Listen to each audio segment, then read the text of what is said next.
ये पंचम वेद निराला, नव ज्योति जगाने वाला।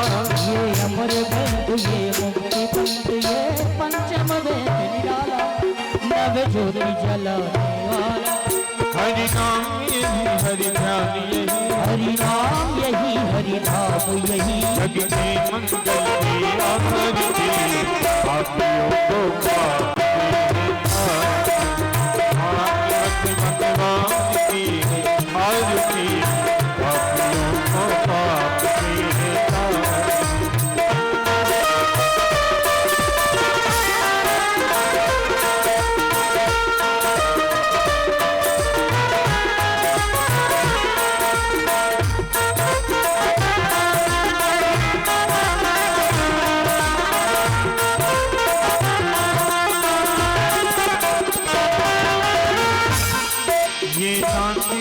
पावन पुनीत पापों को मिटाने वाला, मेरी दर्श कराने वाला।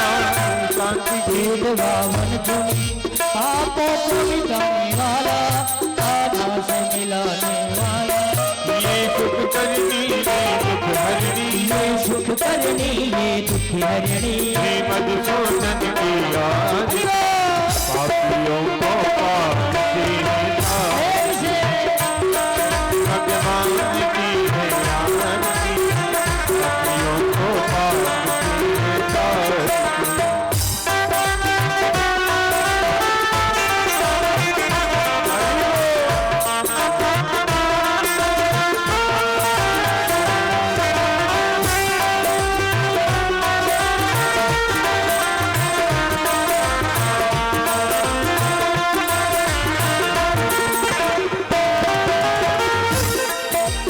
मधुर बोल जग पंथ कोल, शनि मार्ग बताने वाला, गिरी को बनाने वाला।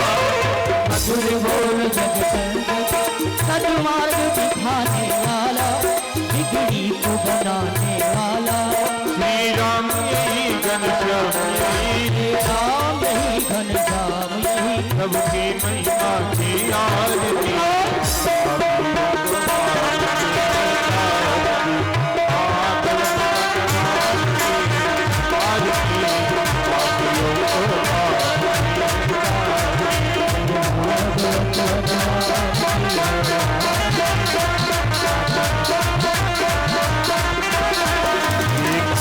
गौरव करुणावतार, हरि परम विचित्राल, सदा दयाल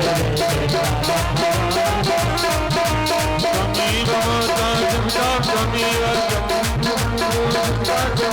तुम्हें विद्या जमना तुम्हें तुम्हें सर्वं देव देव। श्री राम जय श्यामल को पिता समारो उत्तम भागम, महासायक चारो जागम नमामि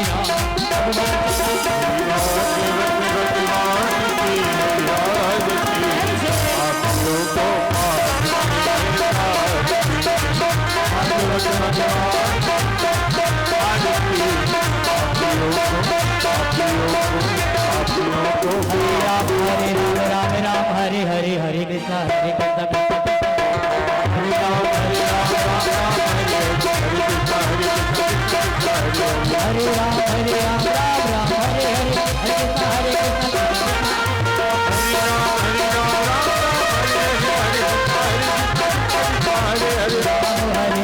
राम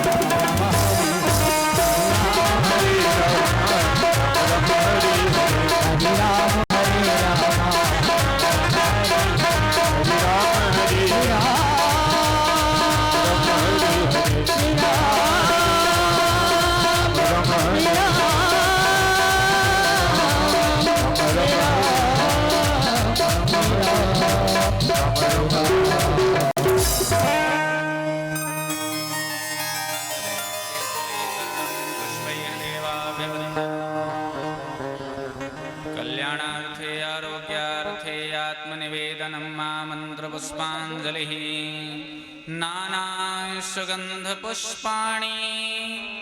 यथा कालोद्भवानि च पुष्पाञ्जलिर्मया दत्तो ग्रहाण परमेश्वर ईश्वर वेदोक्तमन्त्रपुष्पाञ्जलिं समर्पयामि पुराणपुरुषोत्तमाय नमः भगवच्चरणकमलेभ्यो नमो नमः। समस्त श्रोता बंधु अपने अपने सुव्यवस्थित स्थान पर विराजमान हो जाएं। जो भी खड़े हैं सब विराजमान हो जाएं। हरि ओम।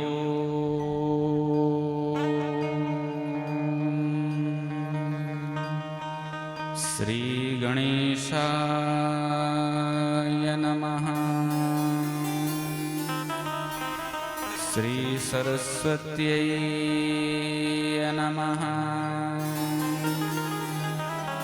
श्री वेदपुरुषाय नमः। अस्मद्गुरुभ्यो नमः। अस्मद्परमगुरुभ्यो नमः। ध्येयं सदा परिभवग्नमभीष्टदोहम् तीर्थास्पदं शिवविरञ्चिनुतं शरण्यं मृत्यार्थिहं प्रणतपालभवाधिपोतम् वन्दे महापुरुषते चरणारविन्दम्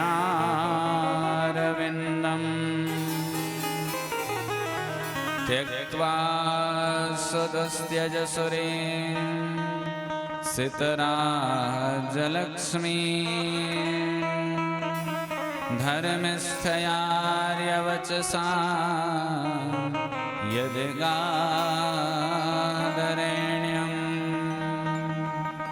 मायामृगं दयितये शितमन्नधाव वन्दे महापुरुषते चरणारविन्दम्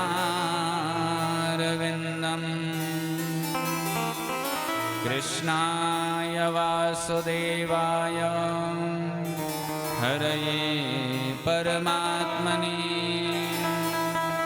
प्रणतक्लेशनाशाय गोविन्दाय नमो नमः। कृष्णं नारायणं वन्दे कृष्णं वन्दे व्रजप्रियं कृष्णं द्वैपायनं वन्दे कृष्णं वन्दे पृथाश्रुतम्। जय जय श्री राधारमण जय जय नवल किशोर जय गोपीचित चोर प्रभु जय जय माखन चोर। बोले वृंदावन बिहारी लाल की सद्गुरुदेव भगवान की जय। श्रीमद्भागवत महापुराण की जय हो। वेदव्यास महाराज की जय हो। सुखदेव भगवान की जय हो। जय जय श्री राधे परम मंगल में परात्पर अखिलेश्वर अकारण करुणा वरुणालय भक्तवांछा कल्पतरु श्री तड़िद्यत विनिंदित पीतांबरधारी श्री बाल कृष्णलाल की वांगमयी प्रतिमूर्ति श्रीमद्भागवत महापुराण। संत महापुरुषों की कृपा से हम जन जन के पुरुषार्थ से यह परम लाभ हम सबको प्राप्त हुआ है। और जैसा प्रभु को मंजूर होता है, जैसी कृपा होती है, उसी अनुसार व्यवस्था भी हम सबकी बन जाती है। और अगर अपने बलबूते पर काम करना प्रारंभ करने लग जाएंगे तो निश्चित रूप से कई विघ्न, कई रुकावट, कई तरह की परेशानियां आने लगती हैं। परंतु अगर भगवत कृपा को सामने रख करके और परमात्मा के द्वारा की गई कृपा के निमित्त बन करके और फिर कार्य करने लग जाएं, तो भैया जब भगवान कार्य को पूर्ण करने में लग जाएंगे उसमें कौन सी रुकावट, कौन से विघ्न, कोई विघ्न नहीं आ सकते। पांडवों के साथ में भगवान श्री कृष्ण हर समय थे। पांडवों के सामने कितनी समस्याएं ना आई, लेकिन भगवान श्री कृष्ण संग में रहे, जिसके कारण पांडवों का मन कभी खिन्न नहीं हुआ, मनोबल कभी गिरा नहीं, आत्मबल मजबूत होता चला गया और पांडव विजय श्री को प्राप्त हो गए। तो भगवान की कृपा का अनुभव करते हुए और इस सप्ताह विधि से विशाल कार्यक्रम को पूर्ण करने में पूर्ण भागीदारी और पूर्ण प्रयास, अगर विघ्न भी कोई आए तो भगवान की कृपा मान करके उसको स्वीकार करके और उस विघ्न से निवृत्ति पाने के प्रयास में तत्पर रह करके इस कार्य को पूर्ण करने में हम सबको लग जाना है। यह कोई छोटा कार्यक्रम नहीं है। सप्ताह विधि से जो भागवत की कथा श्रवण करते हैं, ये बहुत बड़ा पुलश्चरण की भांति है। लंबे कार्यक्रम है, विघ्न आना स्वाभाविक है, इसलिए मंगलाचरण के समय देवताओं से भी प्रार्थना कर लेना चाहिए कि हे भगवत वृंद, हे देव वृंद, इस कार्यक्रम को पूर्ण करने में हमारा सहयोग प्रदान करें। कथा के महात्म्य की रसधारा में प्रवेश करने के पूर्व कुछ क्षण भगवान नाम संकीर्तन कर लें, तदुपरांत महात्म्य की कथा में प्रवेश पाएंगे। हे गोपाल राधा कृष्ण गोविंद गोविंद, हे गोपाल राधा कृष्ण गोविंद गोविंद, हे गोपाल राधा कृष्ण गोविंद गोविंद, हे गोपाल राधा कृष्ण गोविंद गोविंद, कृष्ण गोविंद गोविंद राधे गोविंद गोविंद, कृष्ण गोविंद गोविंद राधा गोविंद गोविंद, कृष्ण गोविंद गोविंद राधे गोविंद गोविंद, कृष्ण गोविंद गोविंद राधे गोविंद गोविंद, हे गोपाल राधा कृष्ण गोविंद गोविंद।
बोल राधा गोविंद भगवान की जय हो। कृष्ण कन्हैया लाल की जय हो।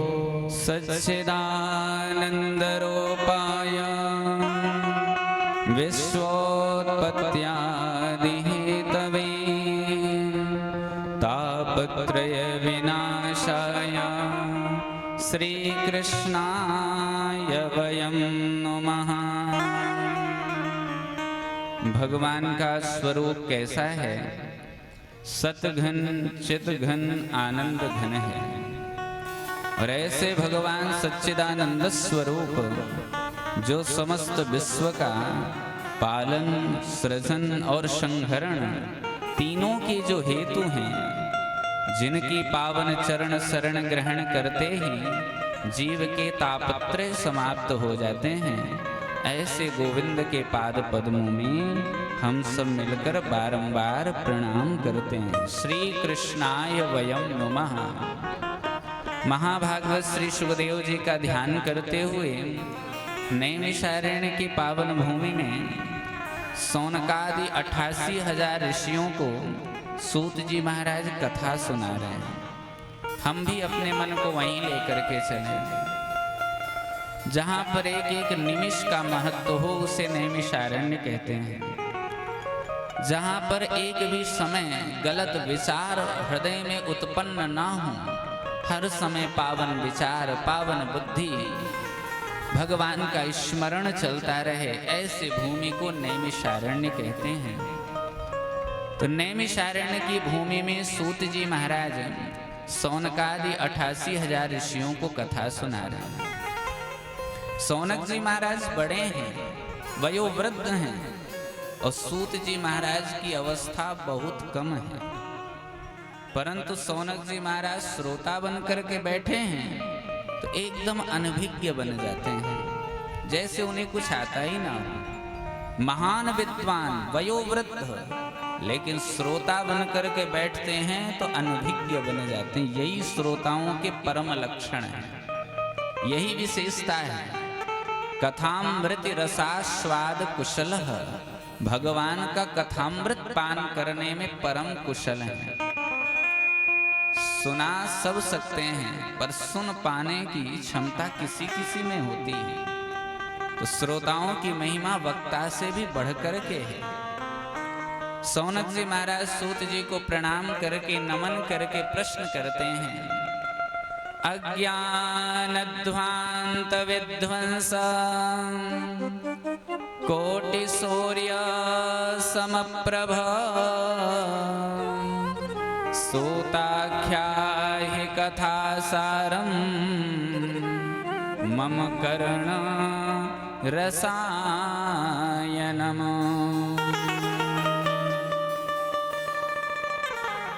सौनक जी महाराज सूत जी को प्रणाम करके, वंदन करके कहते हैं, महाराज हम लोगों का हृदय अज्ञान के घोर अंधकार से व्याप्त है। ये जो त्रिभुवन का अंधकार है उसे दूर करने में तो सूर्य भगवान समर्थ हैं, पर जीव के जो हृदय का अंधकार है उसे सूर्य भगवान की किरणें दूर नहीं कर सकती। उस अज्ञान तिमिर को ध्वस्त करने के लिए आपके पास करोड़ों सूर्य के समान ज्ञान का प्रकाश है। कोटि सूर्य समप्रभ, उस अज्ञान की एक किरण हम लोगों के हृदय पटल पर भी डाल दीजिए ताकि अज्ञान तिमिर ध्वस्त हो जाए। हम ये जानना चाहते हैं कि भक्ति, ज्ञान और वैराग्य को बढ़ाने के लिए वैष्णवजन क्या करते हैं। ऐसा कौन सा कार्य किया जाए जिससे माया मोह का निवारण हो सके। देखिए, अब घोर कलिकाल आ गया है, लोगों की आसुरी वृत्ति हो गई है। ऐसे प्राणियों का कल्याण कैसे हो? जो पवित्र को भी पवित्र कर दे, मंगल का भी मंगल कर दे, और भगवत प्राप्ति का जो सरलतम साधन आप समझते हो वो कृपा करके हमें बतला दें, क्योंकि आपके ऊपर गुरुदेव भगवान की बड़ी कृपा है। संसार में किसी को चिंतामणि मिल जाए, चिंतामणि का चमत्कार है कि उस मणि के समक्ष हम जो चिंतन करेंगे वो स्वर्ग की संपदा को भी प्रकट कर देगा। कल्प वृक्ष का भी चमत्कार है कि उस वृक्ष के नीचे हम जैसी कल्पना करेंगे वह वस्तु, वह कल्प वृक्ष हमें प्राप्त करा देगा। परंतु चिंतामणि और कल्प वृक्ष में भी ये सामर्थ्य नहीं है जो परमात्मा को प्रकट करके दिखा दे या ब्रह्म साक्षात्कार करा दे। ये कृपा केवल गुरुदेव भगवान के चरणों में व्याप्त होती है। चिंतामणिर्लोक सुखम सुरद्रोह स्वर्ग संपदम प्रयक्षति गुरुः प्रीतो वैकुंठम योगी दुर्लभम। बड़े बड़े योगियों को जो दुर्लभ वैकुंठ है वो भी गुरु कृपा के कारण सुलभता से प्राप्त हो जाता है। उस गुरु कृपा का प्रसाद हमें प्रदान करिए। सूत जी महाराज प्रसन्न हो गए। ऋषियों, तुम्हारे हृदय में हमारे प्रति यदि इतना प्रेम है, इतना स्नेह है, तो हम तुम्हें समस्त शास्त्रों का सार सुनाने जा रहे हैं जो संसार के भय को दूर कर देगा। उसे सावधान होकर के सुनो। सावधान त्रया शृणु। संसार में सबसे बड़ा डर काहे का है? मरने का। प्रत्येक प्राणी मृत्यु के भय से भयाक्रांत है। व्यक्ति जब जन्म लेता है तो उसकी मृत्यु भी साथ ही जन्म ले लेती है। कब मरना है, कहाँ मरना है, कैसे मरना है, ये जन्म लेते ही सुनिश्चित हो जाता है। और इस संसार का नाम है मृत्यु लोक। जो आया है उसका जाना सुनिश्चित है। तो कलिकाल में महामुनि श्री सुखदेव जी महाराज ने श्रीमद् भागवत संहिता को प्रकट किया कलुषित प्राणियों का कल्याण करने के लिए।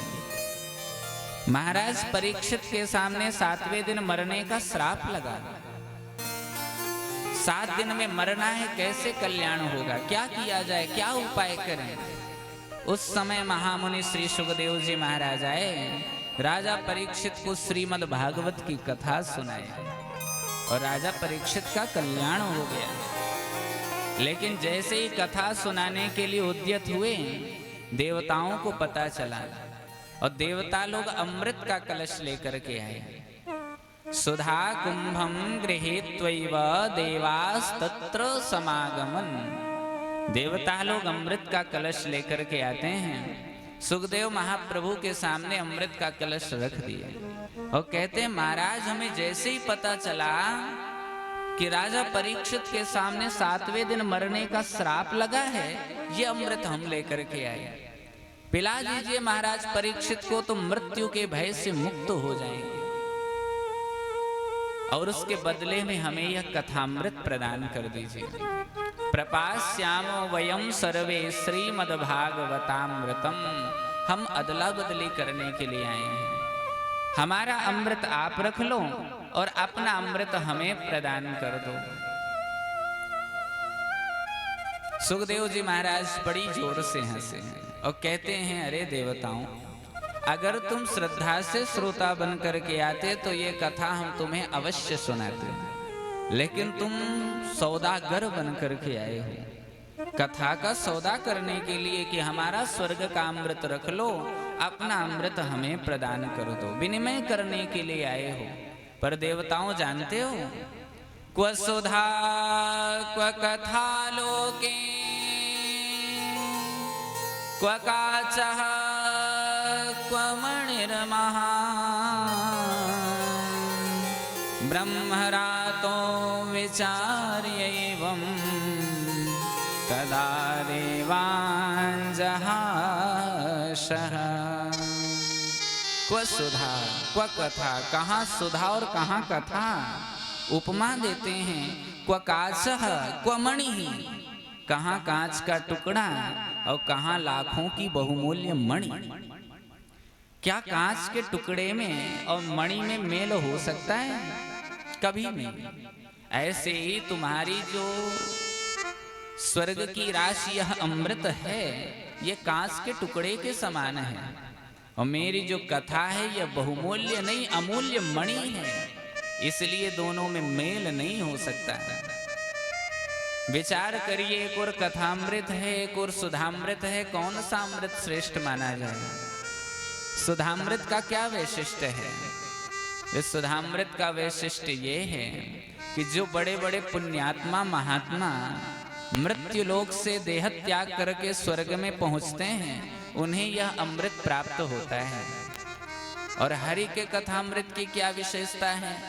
बोले इसके लिए चाहे कोई पुण्यात्मा हो, चाहे पतितात्मा हो, चाहे दुष्टात्मा हो, कोई कैसा भी हो, जो आएगा ये अमृत सबको सुलभ है।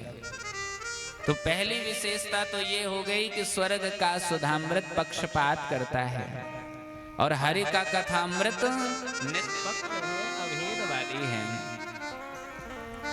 दूसरी विशेषता, स्वर्ग का अमृत पीने वाले देवताओं के सनई सनई स्वीकृत क्षीण होते चले जाते हैं और क्षीणे पुण्य मृत्यु लोकम विशंति। जैसे पुण्य समाप्त उसी समय उन्हें वापस पृथ्वी लोक में जाना पड़ता है। लेकिन हरि के कथामृत की क्या विशेषता है? बोले कल्मषापहम, ये कल्मषों को, कष्टों को छीण करके हरि के परम पद का अधिकारी बना देता है। स्वर्ग का अमृत अगर दीर्घ जीवी बनाता है तो हरि का कथामृत दिव्य जीवी बनाता है। स्वर्ग का सुधामृत अमरत्व को प्रदान कराता है तो हरि का कथामृत अभयत्व को प्रदान करता है। बताइए कौन सा अमृत श्रेष्ठ माना जाए? हर दृष्टि में श्रीमद् भागवत रूपी अमृत स्वर्ग के अमृत से श्रेष्ठ है। जहां विष्णुरात श्रोता और ब्रह्मरात वक्ता हूं, ऐसे श्रोता और वक्ता को भला कौन छल सकता है? सुखदेव बाबा देवताओं को अमृत नहीं दिए। देवता लोग लौट करके गए, ब्रह्मा जी से शिकायत किए, देखिए महाराज, हम देवता होकर के हरि कथामृत से वंचित और मानवों को इसका अधिकार मिला। हम जानना चाहते हैं कि कथा की ऐसी क्या विशेषता है, क्या महिमा है? ब्रह्मा जी ने कहा, अच्छा ये देखो परीक्षित का परिणाम क्या होता है कथा सुनकर। तो 7 दिन के बाद जब परीक्षित का मोक्ष विधाता ने देखा तो धाता अपि विस्मितः, ब्रह्मा बाबा भी आश्चर्यचकित हो गए। राज्ञो मोक्षं तथा वीक्ष्य पुरा धातापि विस्मितः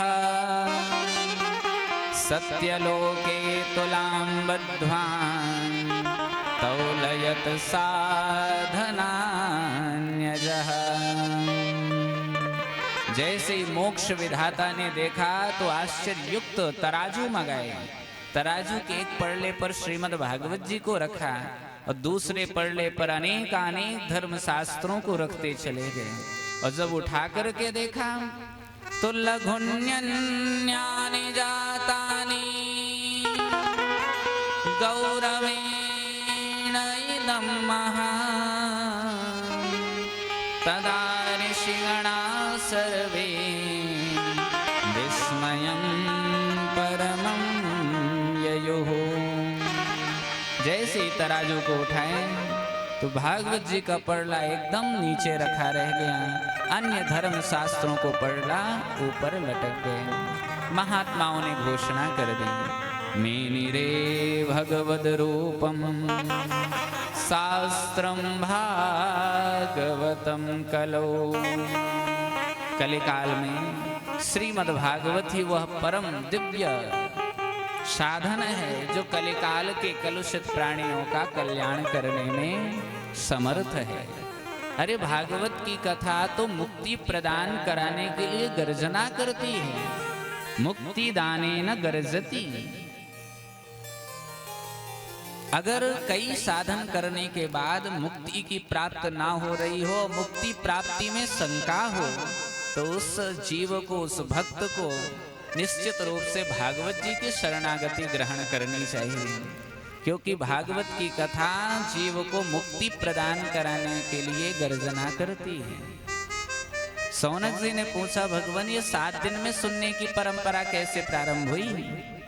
इतना सुंदर ग्रंथ है, इतनी सुंदर भगवान की कथा, रस की धारा बह जाती है, तो 7 दिन में ही हम सब क्यों सुनते हैं? एक आध महीने पर्यंत सुने जब तक तसल्ली ना हो जाए। सूत जी महाराज कहते हैं कि ये सबसे पहले सनक, सनंदन, सनातन, सनत कुमार, ये चारों ऋषियों ने देवर्षि नारद जी को कथा सुना करके सप्ताह की परंपरा प्रारंभ की थी। सूत जी की उत्तर सुन करके सौनक जी महाराज कहते हैं कि हे प्रभु, नारद जी तो परम अस्थिर, 1 घड़ी 2 घड़ी से ज्यादा टिकते ही नहीं, गोदोहन काल से ज्यादा एक जगह पर रुकते नहीं। तो ऐसे अस्थिरस्य नारदस्य 7 दिन बैठ करके कथा कैसे सुनी, कहाँ सुनी, कब सुनी, क्यों सुनी, कृपा करके बताएं। तब सूत जी महाराज कहते, ऋषियों, एक समय की बात है, विशालापुरी बद्री नारायण धाम में परामर्श भी लेना है तो ससुराल से साले साहब को याद किया जाता है। स्याल को बुद्धिदायक, साले साहब सलाहकार बन जाते हैं। ठीक है, अगर साले साहब होशियार हैं तो सलाह लेने में क्या बुराई है, परंतु आजकल पति पत्नी में ही महाभारत है। बेटा बेटियों का संबंध नहीं, अपितु क्रय विक्रय होता है। जहां सौदा पट जाए वही समधि बन जाए। जब बुद्धि सम नहीं, विचार सम नहीं, केवल मांगों के आधार पर समधि बनते हैं, इसलिए संबंधों में आए दिन कला मचा करती है। ये सब देख करके मेरा चित्त बड़ा अशांत हो गया। नारद जी ने कहा, मैं आया था शांति पाने के लिए, लेकिन यहाँ आने के बाद तो और ज्यादा खलबली मच गई, और ज्यादा क्रांति मच गई, अब क्या करें? नारद जी ने सोचा कि चलूं श्रीधाम वृंदावन, जिस पवित्र भूमि में भगवान श्री कृष्ण की क्रीड़ा स्थली है, ऐसी भूमि में निश्चित रूप से मेरे चित्त को शांति मिलेगी। ये सोच विचार करके देवर्षि नारद सीधे श्रीधाम वृंदावन की ओर पहुंचते हैं। लेकिन वहां पर जाने के बाद एक आश्चर्य और देखा। क्या? बोले, एक युवती खिन्न मना होकर के यमुना जी के तट अश्रुपात कर रही थी। 2 बुढ़े अचेत अवस्था में पड़े थे। कई स्त्रियां उस देवी को घेर करके खड़ी थी। अब वो बेचारी एकांत में स्त्री रो रही थी। नारद जी ने देखा, नारद जी को लगा मैं चल करके पूछूं तो सही, ये देवी जी क्यों रो रही हैं, इन्हें क्या कष्ट है। नजदीक तक गए लेकिन प्रश्न करने का साहस नहीं हुआ। संतों को बहुत स्त्रियों के बीच में नहीं जाना चाहिए। और नारद जी को लगा यहाँ पुरुष वर्ग तो कोई नहीं है, स्त्री स्त्री हैं। तो नजदीक तक गए, प्रश्न करने का साहस नहीं हुआ तो लौटने लगे। लेकिन जब उस रोती हुई स्त्री ने देखा तो आवाज लगाई, भो भो साधो क्षणं तिष्ठ मच्चिंतामपि नाशय दर्शनं तव लोकस्य सर्वथा घरं परम। अरे देवर्षि नारद जी महाराज, तनिक रुकिए तो सही और मेरे कष्ट का निवारण करिए। आपके तो दर्शन मात्र से जन्म जन्मांतर के अघ दूर हो जाते हैं। मेरे न जाने कई जन्मों के पुण्य उदय हुए हैं जो आपके दर्शन प्राप्त हुए। नारद जी कहते हैं कि जब उस रोती हुई स्त्री ने हमें बुलाया तो हम उसके पास गए, पूछे, देवी जी आप कौन हैं? का सित्वम का बीमऊ, ये जो 2 बुढ़े पड़े हुए हैं अचेत अवस्था में, आपके क्या लगते हैं? और का इमाम, जो ये तमाम स्त्रियां घेर के खड़ी हैं, ये कौन हैं? वद देवी सविस्तारम स्वस्य दुःखस्य कारणम, अपने दुख का हमें कारण बताओ। तब उस रोती हुई स्त्री ने परिचय दिया, अहम भक्तिरिति ख्याता इमौ में तनयौ मतौ ज्ञान वैराग्य नामानौ कालयोगेन जर्जरौ। मेरा नाम भक्ति है, अहम भक्ति। इमौ में तनय, ये 2 बुढ़े जो पड़े ये मेरे पुत्र हैं। इनका नाम ज्ञान और वैराग्य है। समय की विडंबना के कारण पुत्र तो अचेत हो गए, बुढ़े हो गए, लेकिन माँ जो है तरुणी है। देखिए, सामाजिक कथा की चर्चा नहीं चल रही, भागवत की कथा, परमहंसों की कथा है और आध्यात्मिक चर्चा इसमें होती है। कोई साधारण माँ और पुत्र की चर्चा नहीं श्रवण कर रहे हैं। भक्ति, ज्ञान, वैराग्य ये सब हृदय भवन निवास करते हैं। आजकल भक्ति खूब बढ़ रही है, लेकिन ज्ञान वैराग्य दोनों फीके पड़ गए। पहले कहाँ इतनी कथाएं होती थी। आजकल एक गांव में एक साथ 2-2, 3-3 कथाएं चल रही, शहरों में 5-5, 10-10 कथाएं। अरे हमारे वृंदावन में चल के देखिए, गली गली कथाएं हो रही हैं। पहले इतनी कथाएं नहीं होती थी। जो भीड़ आजकल उत्पन्न हो रही है मंदिरों में, पहले कहाँ इतनी भीड़ होती थी।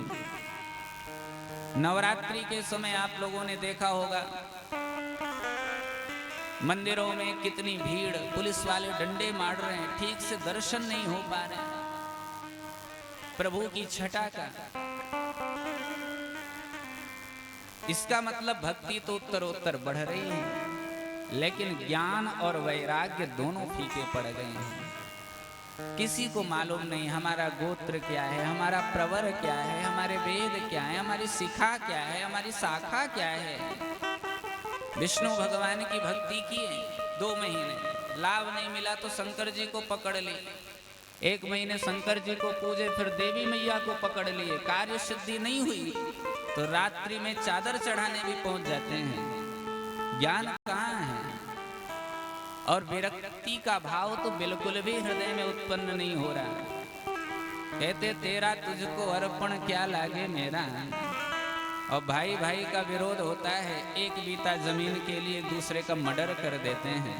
तो वैराग्य कहाँ रहा जीवन में। लेकिन भक्ति उत्तरोत्तर बढ़ रही, इसलिए भक्ति तो तरुणी है, युवा है, लेकिन ज्ञान वैराग्य दोनों बुढ़े हो गए। भक्ति महारानी कहती यही मेरा सबसे बड़ा दुख है।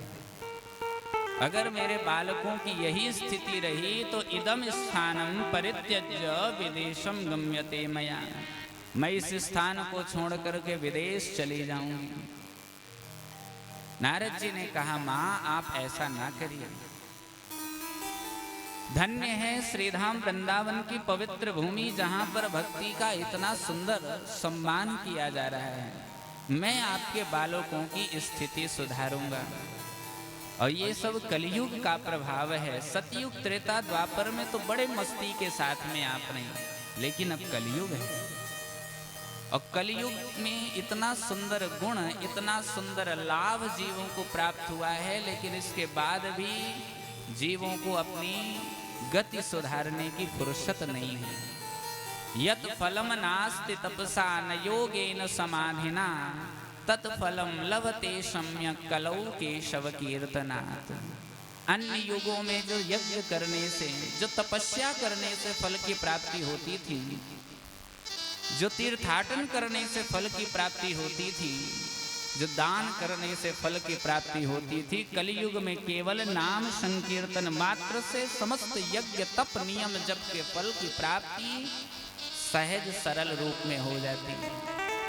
परंतु भगवान की माया कलयुग में इतनी प्रबल हो गई है कि हर एक जीव उस माया के चक्कर में पड़ा हुआ है।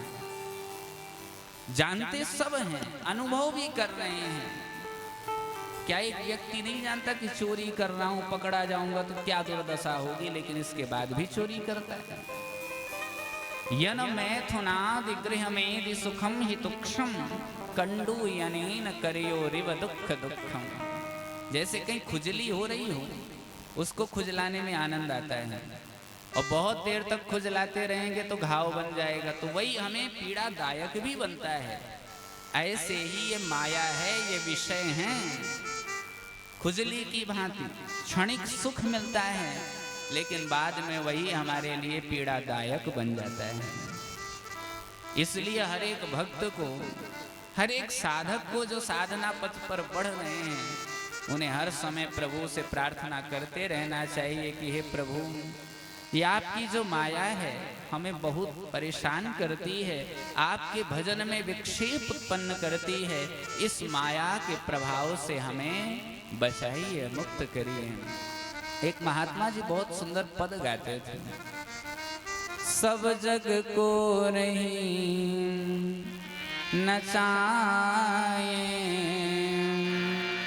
हरि माया जादूगरनी सारे जग को नहीं नचाए। माया जादूगरनी सब जग को नहीं नचाए, हरि माया जादूगरनी सारे जग को रही नचाए। ये माया जादूगरनी हरि माया जादूगरनी, हरि माया जादूगरनी, हरि माया जादूगरनी, ये माया जादूगरनी हरि माया जादूगरनी, हरि माया जादूगरनी, माया जादूगरनी, माया जादूगरनी।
वत्सल भगवान की जय हो। कृष्ण कन्हैया लाल की जय हो।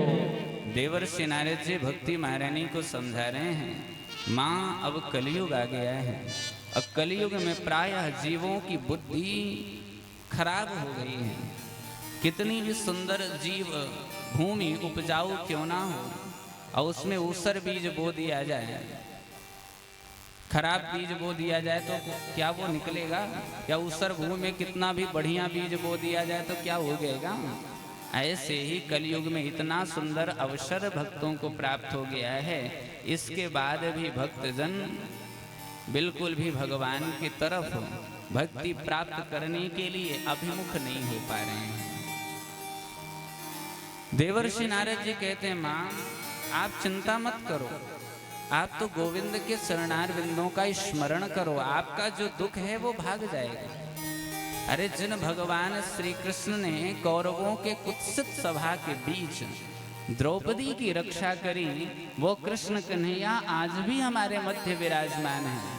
स कृष्ण क्वापिनो गतः श्री कृष्ण चरणाम भोजम स्मर दुखम गमिष्यति। आप तो बस गोविंद के शरणार बिंदों का स्मरण करो माता जी, दुख अपने आप भाग जाएगा। देवर्षि नारद जी के भक्ति ज्ञान वैराग्य के निकट जाकर के कान पर बड़े बड़े वेद शास्त्र मंत्र के पाठ किए। वेद वेदांत घोषैश्च गीता पाठेर मुहुर्मुहु, शनै शनै चारों वेद सुना दिए। गीता पाठ एक बार नहीं कई बार श्रीमद् भगवद गीता का पाठ किए। तनिक चेतना तो आई परंतु फिर गिर गए। काफी प्रयास किए, लाभ नहीं दिखाई पड़ रहा था तो आकाशवाणी हो गई। व्योमवाणी तदैवाभून् मारिसे खिद्यतामिति, उद्यमः सफलस्तेयं भविष्यति न संशयः। हे देवर्षि नारद जी, उद्यम करो, सत्कर्म करो, सफलता अवश्य मिलेगी। वो सत्कर्म का स्वरूप कैसा होगा ये कोई संत महापुरुष बताएंगे। नारद जी को लगा कि आकाशवाणी ने भी ठीक बात नहीं कही, गोलमाल बात कर दी कि सत्कर्म करो। अरे मैं वेद शास्त्र पाठ कर रहा हूं, क्या ये सत्कर्म नहीं है? अगर ये सत्कर्म नहीं तो सत्कर्म का स्वरूप कैसा होगा? और कौन महापुरुष बताएंगे? भाई कोई व्यक्ति बीमार हो और ज्ञानी जन आकर के कहने लग जाएं कि भैया इसकी बीमारी दूर होगी, कैसे होगी? औषधि से। अब वो औषधि कौन सी होगी ये कोई डॉक्टर साहब बताएंगे। तो ऐसे ही आकाशवाणी ने भी वार्तालाप की। देवर्षि नारद जी चल दिए, जो भी महात्मा गण मिलते हैं उन्हीं से प्रश्न करते हैं, महाराज प्रणाम, बताइए सत्कर्म किसे कहते हैं? तो जो छोटे मोटे महात्मा थे वो तो हाथ जोड़ लेते, महाराज त्रिभुवन में आपकी गति है, ब्रह्मा जी के पुत्र हैं आप, हमसे आकर के पूछते हैं सत्कर्म किसे कहते हैं, हम क्या बताएंगे आपको?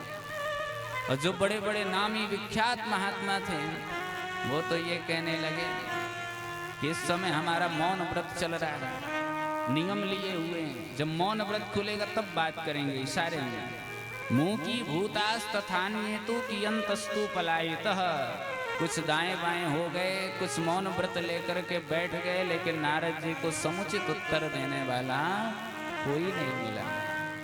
तब देवर्षि नारद जी को स्मरण आया बद्री विशाल का, जहाँ पर नर नारायण का नित्य निवास है, ऐसे विशालापुरी पर मेरे चित्त को अवश्य शांति मिलेगी। यही सोच विचार करके देवर्षि नारद जी बढ़े।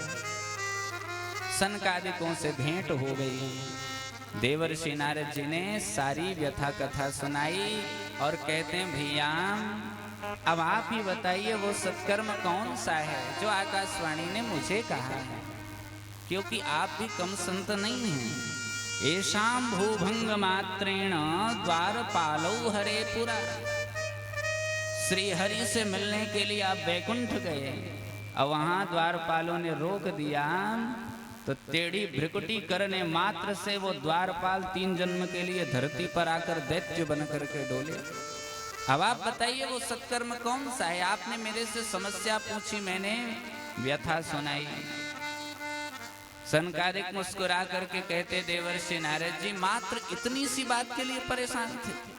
बिल्कुल चिंता को त्याग दो, समाधान हमारे पास है। कौन सा समाधान? माम चिंतां कुरु देवर्षे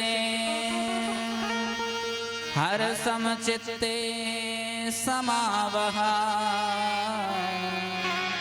उपायं सुख साध्योत्र वर्तते पूर्वयेवहि।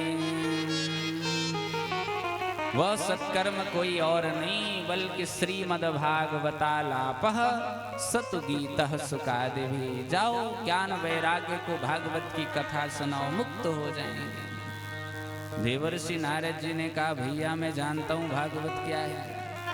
यद्यपि ब्रह्म संबंधात् सुतमेतत् सुरर्षिणा, यद्यपि मैं ब्रह्मा जी से भागवत का ज्ञान ग्रहण कर चुका हूँ।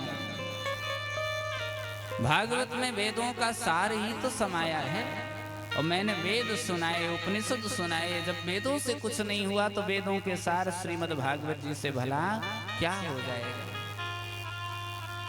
सनकादिक कहते हैं, नारद जी कोई आम का फल खाने वाला भक्त कहे कि वाह फल इतना मधुर है, तो वृक्ष कितना मधुर ना होगा, फल को पैदा करने वाला कितना मधुर ना होगा।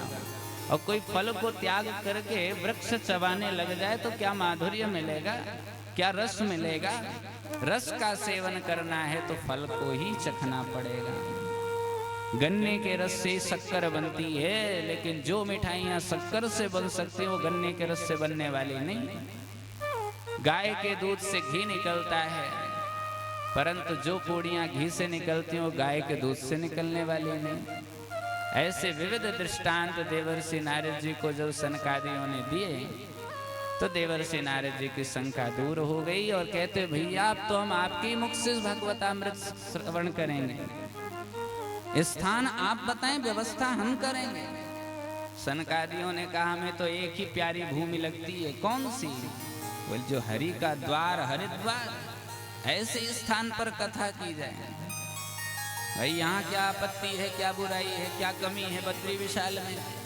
बोले यहाँ श्रोता नहीं मिलेंगे, और बिना श्रोता कथा में आनंद नहीं आता।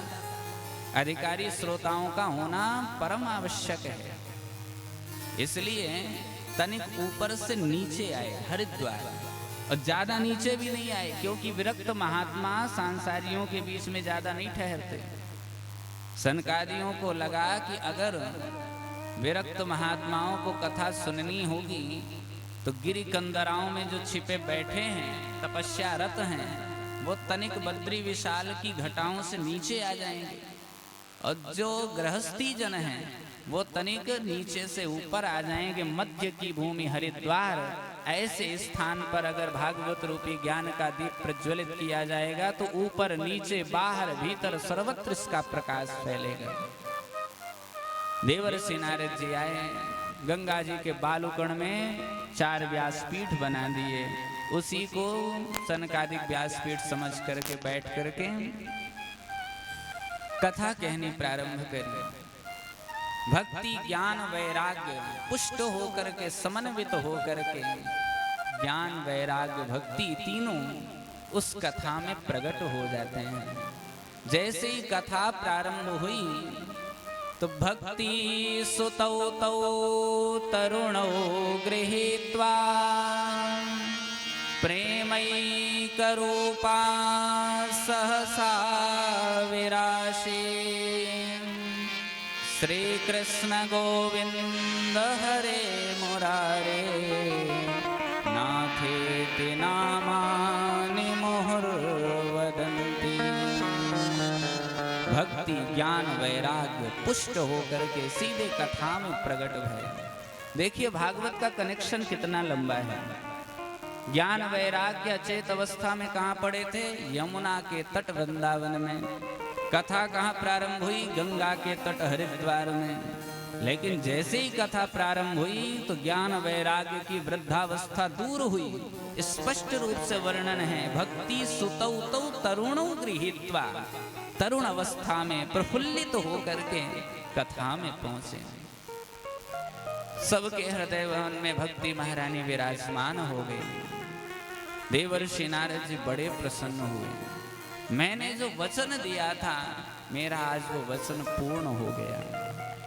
अरे जिस भवन में भक्ति महारानी वास करती हैं भगवान फिर आए बिना रह नहीं पाते। सकल भुवन मध्य निर्धनास्ते धन्या निवसति हृदय तेषां श्री हरेर भक्तिरेका। हरिरपि निजलोकं सर्वथा तो विहाय प्रविशति हृदय तेषां भक्ति सूत्रोपनद्दः। सकल भुवन मध्य जब भगवान भक्त के हृदय में भक्ति महारानी को देखते हैं तो निज लोक वैकुंठ त्याग करके और भक्त के हृदय में बंधक बन जाते हैं। देवर्षि नारद जी बड़े प्रसन्न हुए। देवर्षि नारद जी ने प्रश्न किया, भगवान क्या भागवत की कथा सुनने से ज्ञान वैराग्य भक्ति पुष्ट होते हैं अथवा पापियों के पापों का भी शोधन होता है? और अगर पापियों के पापों का शोधन होता है तो कैसे कैसे पापी तर जाते हैं, कृपा करके वो बताएं। सनकादिक कहते देवर्षि नारद कैसे कैसे पापी तर जाते हैं ये प्रश्न करना ही बंद कर दो। हम तो ये कहते हैं जिसने जीवन में पाप के अतिरिक्त दूसरा कोई कार्य ही ना किया हो, पापाचार अत्याचार दुराचार भ्रष्टाचार में जिसने जीवन को समर्पित कर दिया हो, ऐसा महापापी कदाचित जीवन में एक बार भी कथा ना सुन पाए तो मरने के बाद भूत प्रेत योनि में जाके सुने वो भी परम पावन हो जाता है। ये मानवाः पाप कृतस्तु सर्वदा सदा दुराचार रता विमार्गगा।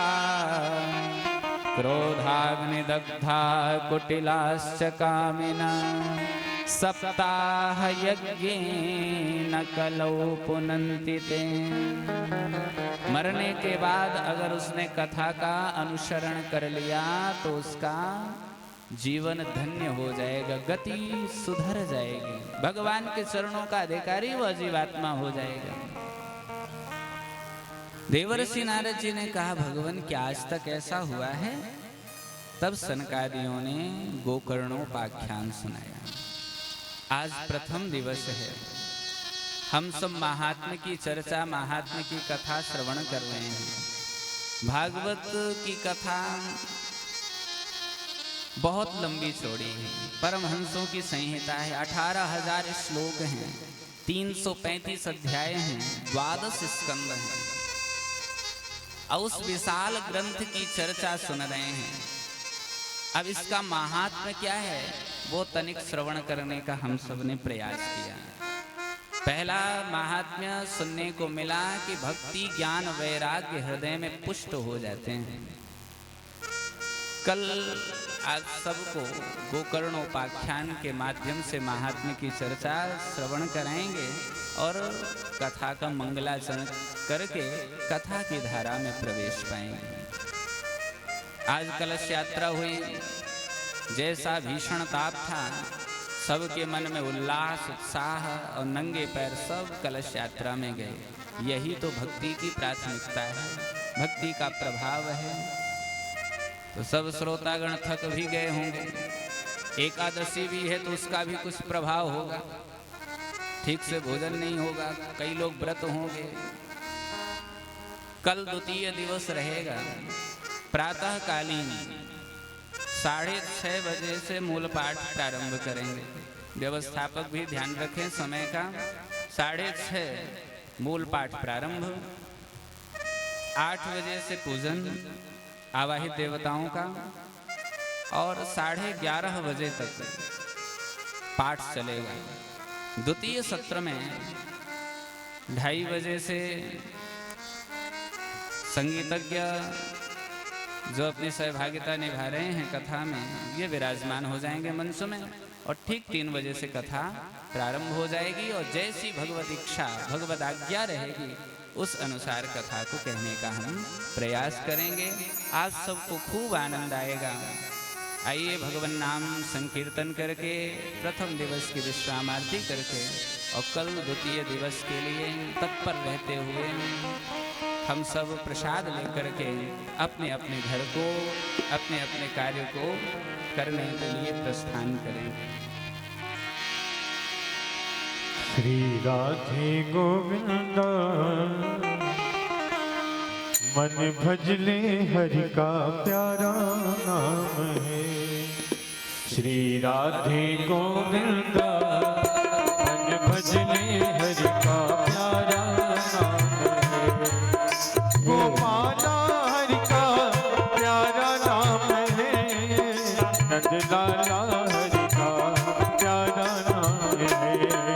श्री राधे गोविंदा मन भजले हरि का प्यारा नाम है।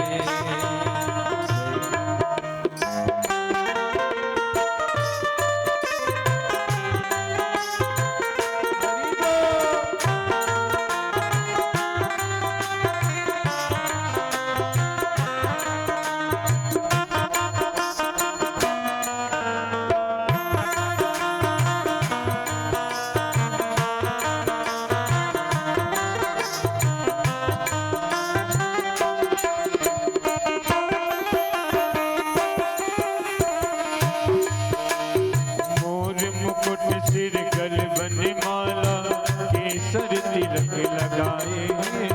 केसर तिलक लगाए वृंदावन की कुंज गलिन में सबको नाच नचाए। हाँ सबको नाच नचाए। श्री राधे गोविंदा मन भजले हरि का प्यारा नाम है। भजले हरि का प्यारा नाम।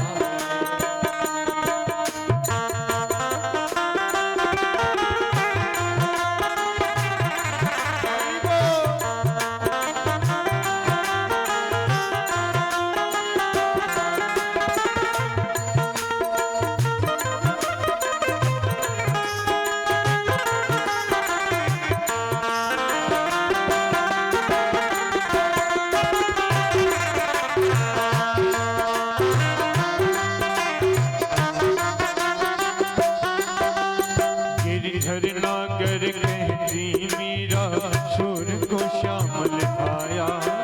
शोर को श्यामल भाया। हरि गिरधर नागर कहती मीरा सूर को श्यामल भाया। शोर को श्यामल भाया। राम और नाम देव ने विठ्ठल विठ्ठल गाया। हाँ विठ्ठल विठ्ठल गाया। श्री राधे गोविंदा मन भजले हरि का प्यारा नाम है। श्री राधे गोविंदा मन भजले हरि का प्यारा नाम है। गोपाला हरि का प्यारा नाम है। नंदलाला हरि का प्यारा नाम है। गोपाला हरि का प्यारा नाम है। नंदलाला हरि का प्यारा नाम है। श्री राधे गोविंदा मन भजले हरि का प्यारा नाम है। राधे गोविंदा मन भजले हरि का प्यारा नाम है। श्री राधे गोविंदा मन भजले हरि का प्यारा नाम है। सभी लोग अपने अपने स्थान पर खड़े हो जाएं। आज प्रथम दिवस की विश्राम आरती हम सब मिलकर के करेंगे। हरि ओम इदग्गुं हविः प्रजननं मे अस्तु दशवीरग्गुं सर्वगणगुं स्वस्तये आत्मसनि प्रजा सनि पशु सनि लोक सन्यभय सनि अग्निः प्रजां बहुलाम्ये करोत्वन्नं पयोरेतो अस्मात् सुदत्त। बांके बिहारी तेरी आरती गाऊं। बांके बिहारी तेरी आरती गाऊं। बांके बिहारी तेरी आरती गाऊं। आरती गाऊं प्यारे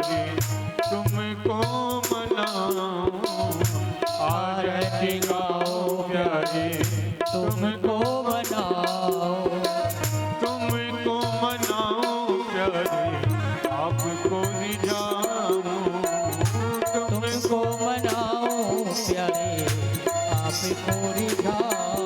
के बिहारी आरती गाओ, के बिहारी हो मोरे मुकुट तेरे शीशे पे सोए, प्यारी बंसी मुनि मन मोहे, देखी छवि बलिहारी जाओ, देखी छवि बलिहारी जाओ। के बिहारी तेरी आरती गाओ, आगे बिहारी ओ चरणों से निकली है गंगा प्यारी, ओ चरणों से निकले गंगा प्यारी। जिसने सारी दुनिया तारी, किसने सारी दुनिया तारी। उन चरणों में शीशे नवाऊं, उन चरणों में शीश नवाऊं। कृपा के बिहारी तेरी आरती गाओ, आगे बिहारी प्यासी दासी की नाती आप हो, प्यास दास के नाथ आप हो। सुख दुख जीवन प्यारे साथ आप हो, सुख दुख जीवन प्यारे नाथ आप हो। हो श्री चरणों में बलि बलि जाओ,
आत्मनिवेदनं मां कल्याणार्थे आरोग्यार्थे आत्मनिवेदनं मां मन्त्रपुष्पाञ्जलिः हरिः ओं जगनेन जगन्मयजन्त देवास् तानि धर्माणि प्रथमान्यासन्नादेहनाकं महिमानः सचन्त यत्र पूर्वे साद्याः सन्ति देवाः हरिः ओं विश्वतचक्षुरुत विश्वतो मुखो विश्वतो बाहुरुत विश्वतस्वात् सम्भाव्यान्तमतिशं प्रतीर्तेर्द्या वा भूमि जनयन् देव एकः हरिः ओं एकदन्ताय विद्महे वक्रतुण्डाय धीमहि तन्नो दन्ती प्रचोदयात् हरिः ओं कात्यायन्यै च विद्महे कन्याकुमार्यै च धीमहि तन्नो दुर्गे प्रचोदयात्